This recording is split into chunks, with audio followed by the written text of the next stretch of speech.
Hello दोस्तों, मैं हूं आशीष और एक बार फिर से आपका स्वागत करता हूं अपने चैनल वर्ड इन वर्ड्स में। दोस्तों, आज की इस वीडियो में हम बात करने वाले हैं लॉर्ड डलहौजी के बारे में। उनसे रिलेटेड जो क्वेश्चंस आते हैं एग्जाम्स में वो आज हम लोग कवर करने वाले हैं। मैं कोशिश करूंगा कि जितने भी क्वेश्चन हो सकते हैं इनसे जुड़े हुए इम्पोर्टेंट वो करा दूं। तो चलिए दोस्तों, वीडियो स्टार्ट करते हैं। हमारा दोस्तों पहला क्वेश्चन है, गवर्नर जनरल को आधुनिक भारत के निर्माता के रूप में जाना जाता है। तो किस गवर्नर जनरल को जाना जाता है? तो लॉर्ड डलहौजी को जाना जाता है। इसके बाद दोस्तों भारत के सबसे युवा गवर्नर जनरल, तो दोस्तों ये भी हैं हमारे लॉर्ड डलहौजी। इसके बाद दोस्तों भारतीय रेलवे के जनक, ये तो बहुत ही फेमस है, तो आप जानते ही हो कौन है, ये भी हैं लॉर्ड डलहौजी। अगला क्वेश्चन दोस्तों हमारा है, इंडियन रेलवे की शुरुआत की गई तो कब की गई? तो 16 अप्रैल 1853 को की गई। अब भारत में पहली रेलवे लाइन बॉम्बे से लेकर कहाँ तक थी? तो थाने तक थी। बॉम्बे से लेकर थाने तक थी। इसके बाद दोस्तों है हमारा, डॉक्ट्रिन ऑफ लैब्स को भारत में शुरू किया गया था। तो किसके द्वारा किया गया था या फिर कब किया गया था? सबसे पहले तो किसके द्वारा किया गया था? तो लॉर्ड डलहौजी के द्वारा किया गया था। और कब किया गया था? तो 1848 में किया गया था। डॉक्ट्रिन ऑफ लैब्स मतलब हड़पने की नीति, राज्य हड़पने की सिद्धांत या नीति। ये जो दोस्तों अगला क्वेश्चन है हमारा, इसमें है कि जो डॉक्ट्रिन ऑफ लैब्स का सिद्धांत है वो किसके द्वारा पेश किया गया था? तो ये लॉर्ड डलहौजी के द्वारा पेश किया गया था। अब डॉक्ट्रिन ऑफ लैब्स के तहत 1848 पर कब्जा करने के लिए भारत में पहली रियासत कौन सी थी दोस्तों? तो हमारी पहली रियासत थी दोस्तों सतारा। ठीक है, अब सतारा दोस्तों है कहाँ पर? तो सतारा महाराष्ट्र में स्थित है। ठीक है दोस्तों।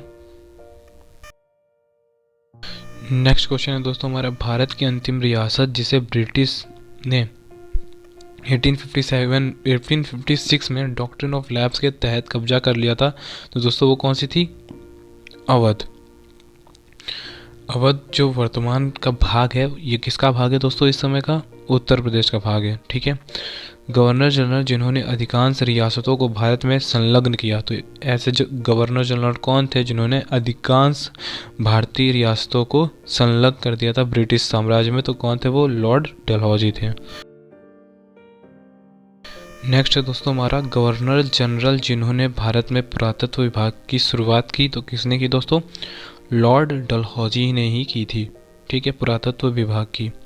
अब इसके बाद है दोस्तों, संताल विद्रोह की अवधि के दौरान गवर्नर जनरल, जो संताल विद्रोह हुआ था उस समय जो गवर्नर जनरल थे वो कौन थे? तो वो भी लॉर्ड डलहौजी थे। अब इसके बाद गंगा का राष्ट्रीयकरण के समय गवर्नर जनरल, तब भी दोस्तों कौन थे हमारे? लॉर्ड डलहौजी थे। अगला है दोस्तों, गवर्नर जनरल जिन्होंने भारत में टेलीग्राफ प्रणाली की शुरुआत की, तो लॉर्ड डलहौजी ने ही टेलीग्राफ प्रणाली की शुरुआत की थी। भारत में पहली टेलीग्राफ लाइन, तो दोस्तों ये कहाँ से कहाँ तक के लिए थी? जो टेलीग्राफ लाइन थी वो कलकत्ता से लेकर डायमंड हार्बर तक थी। अब इसके बाद गवर्नर जनरल जिन्होंने भारत में मुद्रा और आधुनिक डाक प्रणालियों की शुरुआत की। ठीक है, आधुनिक डाक प्रणाली और मुद्रा की शुरुआत की थी, वो भी कौन थे? लॉर्ड डलहौजी ही थे। अगला दोस्तों हमारा है, आधुनिक डाक प्रणाली की भारत में शुरुआत की गई, तो कब की गई थी? तो 1854 में डाक प्रणाली की शुरुआत की गई थी। गवर्नर जनरल जिन्होंने भारत में विधवा पुनर्विवाह अधिनियम को मंजूरी दी, वो भी दोस्तों लॉर्ड डलहौजी ही थे जिन्होंने विधवा पुनर्विवाह अधिनियम को मंजूरी दी थी। अब इसके बाद दोस्तों, गवर्नर जनरल जिन्होंने शिमला को ब्रिटिश भारत की ग्रीष्मकालीन राजधानी के रूप में चुना था। ऐसे गवर्नर जनरल जिन्होंने शिमला को ग्रीष्मकालीन राजधानी के रूप में चुना, वो भी कौन थे? लॉर्ड डलहौजी ही थे।